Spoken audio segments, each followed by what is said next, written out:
Yerə.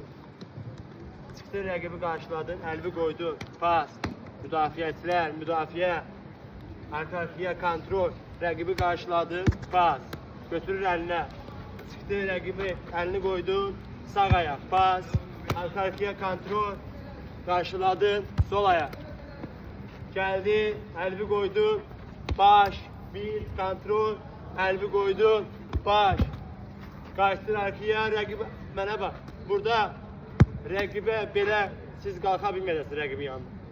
Əliniz qədər məsafə qalsın ki, siz buradan purjok eləyib, top gələndə hava topu ver, purjok eləyib, hop, başla oynayasınız.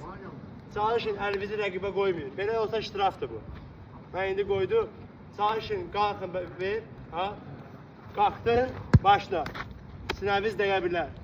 Əliniz dəysə bu talçok sayılır. Hakim ştraf edəcək. Çalışın, bir addım məsafədə özünüzə yer götürün ki, hava topu gələndə siz buradan qalxıb başla vura biləsiniz. Yaxşı?